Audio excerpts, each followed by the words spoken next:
ज्योत्सना जी और उनके पति जीवन की सारी जिम्मेदारियां पूरी कर चुके थे। पैसे की कोई कमी नहीं थी, तो घूमना फिरना भी लगा रहता था। अरे बेटी के घर जाकर तो मजा ही आ गया, लेकिन विदेश से अच्छा तो देश ही लगता है।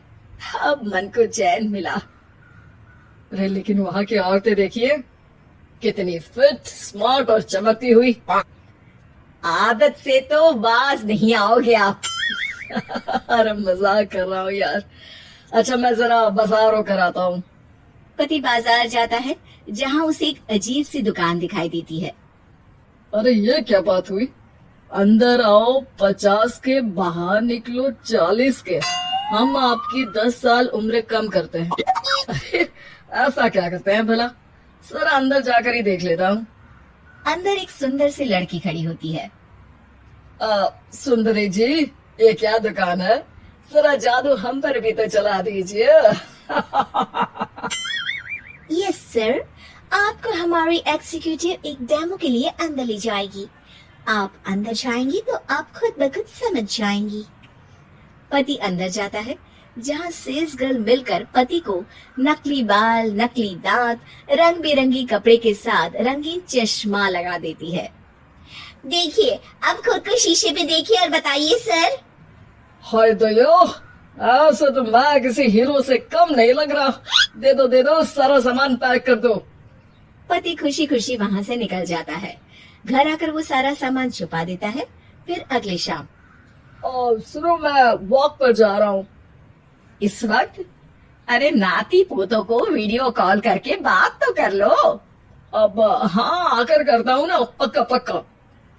पति बाहर जाकर सारा मेकअप करता है और मार्केट में घूमता है, जहाँ उसे एक स्मार्ट सी महिला दिखती है।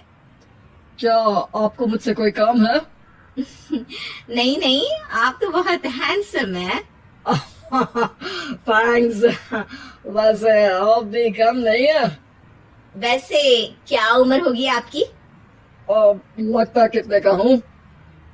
40 के तो पूरे लगते हैं। अब क्या था, 50 साल के पति को कोई 40 का बोल दी तो। वैसे तो कम का हूँ, लेकिन टेंशन के कारण थोड़ा उम्र में बड़ा देखने लगा हूँ। ओह सच्ची? आप 40 के पूरे नहीं हो? अरे छोड़िए ना, चलिए मैं आपको कॉफी पिलाता हूँ। यहाँ की कॉफी काफी शानदार होती है। दोनों में दोस्ती हो जाती है और फिर चल पड़ता है सिलसिला रोज रोज के घूमने फिरने और मजे करने का। अब सारा दिन पतिदेव फोन पर। अरे नाश्ता तो कर लीजिए, क्या सारा दिन फोन पर लगे रहते हैं? अरे यार जरूरी काम कर रहा हूँ मैं। रिटायर हो, पेंशन मिलती है, कोई काम नहीं है, फिर कौन सा जरूरी काम आन पड़ा आजकल?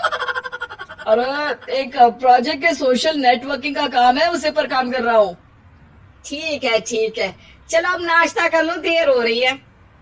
पति अपना नकली सारा सामान बिस्तर के पास छुपा कर सोता, सुबह चुपके से पहनकर बाहर जाता और घर आने पर उतार देता। एक दिन पड़ोसन कहती है, अरे ज्योत्सना बहन, तुम लोगों के घर कोई हैंडसम सा आदमी रहने आया है क्या? अरे कहाँ यार, मैं और ये दो ही तो लोग हैं घर में। हैंडसम सी शक्ल देखे तो मुझे भी जमाना हो गया है। अरे पता नहीं, वो जाता तो तुम्हारे ही घर में है, क्या पता कौन होगा। अरे तुम्हारी उम्र हो रही है ना, और भाई साहब को भी गए 5 साल हो गए, शायद इसीलिए अब सारे हैंडसम नजर आ रहे होंगे।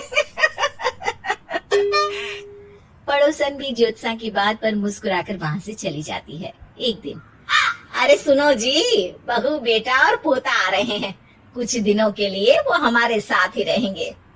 अरे शिट यार, ये क्या है? बेटे ने तो कर ली शादी, अब क्या करने आ रहा है यहाँ पर?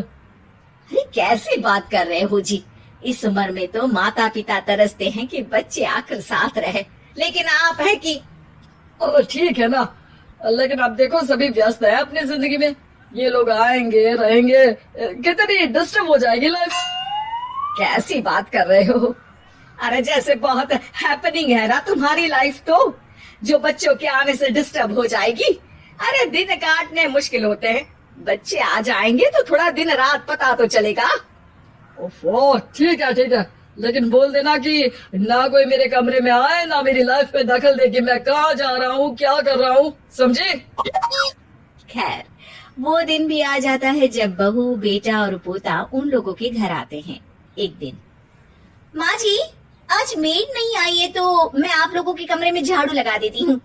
अरे नहीं बहू, वो तेरे पापा को ना पसंद नहीं है कि कोई उनके कमरे में जाए। तू छोड़ ना, मैं खुद ही लगा दूंगी। सास को समझ में नहीं आता कि आखिर उसके पति ने किसी को कमरे में जाने से मना क्यों कर रखा है। खैर, वो साफ सफाई करके बाहर निकल आती है, लेकिन कहते हैं ना, बच्चा तो अबोध होता है, उसे किसी बात का क्या पता।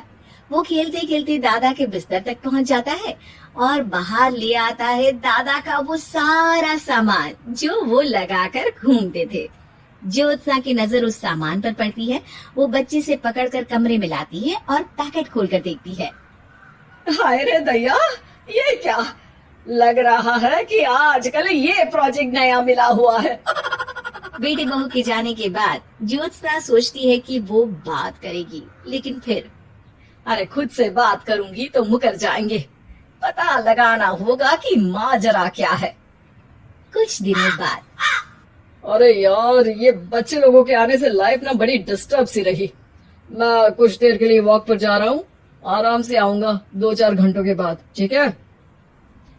मैं क्या सोच रही हूँ कि मैं भी आपके साथ चलती हूँ। अरे थोड़ा रिलैक्स मैं भी तो हो जाऊं। हाँ, पड़ोस वाली बुढ़िया के साथ नीचे पार्क में जाकर वॉक करके आ जाओ। अच्छा जी, तुम कार से लॉन्ग ड्राइव के मजे लो और मैं पड़ोस की बुढ़िया के साथ। पति नहीं मानता और अपना पैकेट और कार लेकर निकल जाता है। रास्ते से वो उस महिला मित्र को फोन करता है। हाय ब्यूटीफुल, मैं कुछ दिनों के लिए आउट ऑफ कंट्री था, आज आ गया तो सोचा तुमसे मिल लूं। हाँ, क्यों नहीं, क्लब में आ जाओ। पति क्लब में पहुंचता है, सारा नकली सामान चिपका भी लेता है, लेकिन उसे पता नहीं होता कि ज्योत्सना ने सबका गोंद निकाल दिया है। ओ बेबी, मैंने आपको बहुत मिस किया। मैंने भी। लेकिन वो जैसे ही हंसता है, उसके नकली बाल गिरकर हाथ में आ जाते हैं, जिससे उसका सर गंजा दिखता है। ओ ये क्या? तभी उसका दांत भी हाथ में आ जाता है और ज्योत्सना के पति का सारा बुढ़ापा उसके दोस्त के सामने आ जाता है। हे भगवान, अंकल जी, कौन है आप? कैसी बात कर रही हो अंकल? मैं तो तुम्हारा दोस्त हूँ। अरे पर हो तो अंकल ही ना। नकली दांत, नकली बाल और क्या क्या नकली है। पति को गुस्सा आ जाता है। वो महिला के बाल पकड़कर खींचता है, जिसके बाद उसका बाल भी उसके हाथ में आ जाता है और महिला के सारे पके बाल सामने आ जाते हैं। ओह, तो तुम भी उसी दुकान से हो? जाओ 50 के निकलो 40 के। हाँ, बढ़िया आई मुझे अंकल कहने वाली। लेकिन ये समझ में नहीं आ रहा कि मेरे बाल और दांत बाहर कैसे आ गए। तभी वहाँ ज्योत्सना आ जाती है। जी, मेरी वजह से। चलिए इन आंटी जी को नमस्ते कहिए, फिर घर चलते हैं और वहाँ मैं बनाऊंगी आपको 40 का।